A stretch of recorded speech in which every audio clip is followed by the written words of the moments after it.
तो आज हम बेसिकली बात करेंगे ओमरॉन का इंडक्टिव प्रॉक्सिमिटी सेंसर। इसको प्रॉक्सिमिटी सेंसर भी कह सकते हैं सिंपली। ये मॉडल, इसका मॉडल नंबर है E2B M18KN60WPC1। तो ये एक मेटालिक सेंसर है जो सिर्फ मेटल टारगेट को सेंस करता है और इसका डायामीटर है 18 mm। इसको बेसिकली हम ये कह सकते हैं कि जब भी मार्केट में जाए तो हम 18 mm डाया M18 डाया बोलते हैं इंडक्टिव सेंसर के लिए। इसमें बेसिकली 3 वायर हैं, red for positive, blue for negative and black is for output. ये दोनों सप्लाई पॉइंट्स रहेंगे। ये सेंसर डीसी पे वर्क करता है और डीसी की जो वोल्टेज ऑपरेटिंग रेंज रहेगी around 12 volt DC to 24 volt VDC पे ऑपरेट करेगा ये sensor.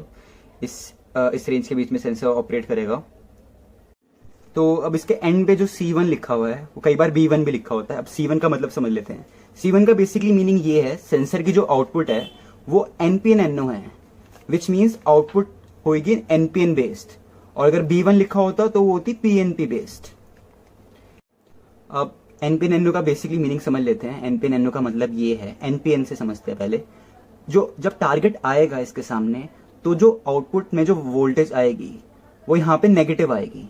Negative in reference to this positive voltage जो कनेक्टेड होगी यहाँ पे नेगेटिव आएगी, यहाँ पे 0 आया, और with reference to this positive voltage. इसके रेफरेंस में तो कोई कुछ बना ही नहीं, कोई वोल्टेज आई नहीं यहाँ पे। अगर ग्राउंड को लेंगे रेफरेंस, इसके रेफरेंस में यहाँ पे ये नेगेटिव वोल्टेज होगी। और अगर PNP-NO होता तो ये पॉजिटिव वोल्टेज काउंट होती कि जब टारगेट आता तो यहाँ पे 1 आता with reference to this ground voltage. और NO का बेसिकली मीनिंग ये है नॉर्मली ओपन, मतलब इनिशियल स्टेट जब कोई टारगेट नहीं है तो यहाँ पे कोई भी वोल्टेज नहीं आएगी इनिशियल स्टेट में। जब टारगेट आया तब ये ट्रिगर होएगा सेंसर।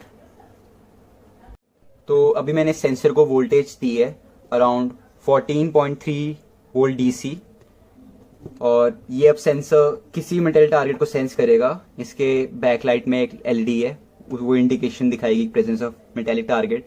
तो जस्ट ए फेरस मेटल है, तो जब ये उसको सेंस करता है तो बैकलाइट इससे पता लग रहा है कि प्रेजेंस ऑफ ऑब्जेक्ट है। अब बात आती है आउटपुट वायर की।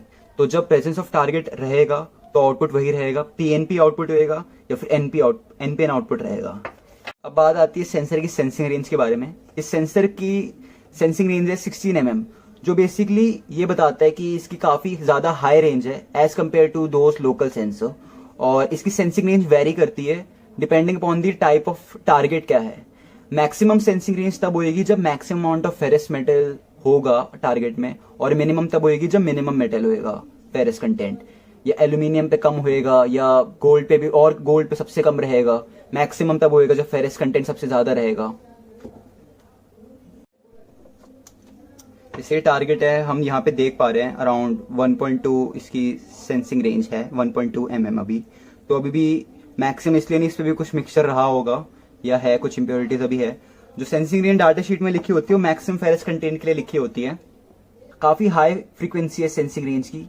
हाई फ्रीक्वेंसी का मतलब है जब एक टारगेट पास हुआ और अगले टारगेट के बीच में जो टाइम डिफरेंस मिनिमम है और उसको काउंट कर रहा है एज अ नेक्स्ट टारगेट। ऐसा नहीं हुआ कि 2 टारगेट पास हो गए और उसने उसको एक ही काउंट किया, हाई स्पीड से पास हुए, वो उसको इंडिविजुअली एक ही करके काउंट कर रहा है। तो ये हाई फ्रीक्वेंसी सेंसर भी कह सकते हैं हम इसको। हाई फास्ट मूविंग ऑब्जेक्ट्स को बहुत इजीली सेंस कर लेता है without any malfunction. Just like photo electric switch, इसमें कोई सेंसिंग एडजस्टमेंट नहीं होती जैसे हम देख रहे हैं। अलग अलग डाया के ऊपर अलग अलग सेंसिंग रेंज होगी। जैसे अगर M18 में 16 mm है और M8 में और कम सेंसिंग रेंज होगी। जितना डाया कम होता रहेगा सेंसर का, वो डिपेंडिंग अपॉन द एप्लीकेशन, क्या एप्लीकेशन के लिए हम यूज कर रहे हैं, डाया के साथ सेंसिंग रेंज भी कम होती रहेगी। अब बात आती है इसको सबसे ज्यादा कहाँ पे यूज किया जाता है। ये बेसिकली इंडस्ट्री में यूज होता है for the counting, for aligning. अगर कोई भी मेटल टारगेट या हमें किसी भी इंस्ट्रूमेंट को या फिर किसी ऑब्जेक्ट को अलाइन करना है तो ये उसके चारों तरफ लगे होते हैं यही सेंसर। पोजिशनिंग अलाइनिंग भी कह सकते हैं हम, काउंटिंग में यूज करते हैं हम इसको। या कोई भी कॉइन इंडस्ट्री है या फिर कोई भी लॉक मेकिंग, अगर हम इसके भी देखें, अगर हम असेंबली लाइन में देखें कितने ऑब्जेक्ट्स अगर एक बार में ये गए तो ये वहां पे भी यूज होता है। नट बोल्ट इंडस्ट्री हुई। So that's all for today regarding this inductive proximity sensor. अगर कोई भी डाउट्स या क्वेरीज है तो please mention it in the comment section. Okay, thank you.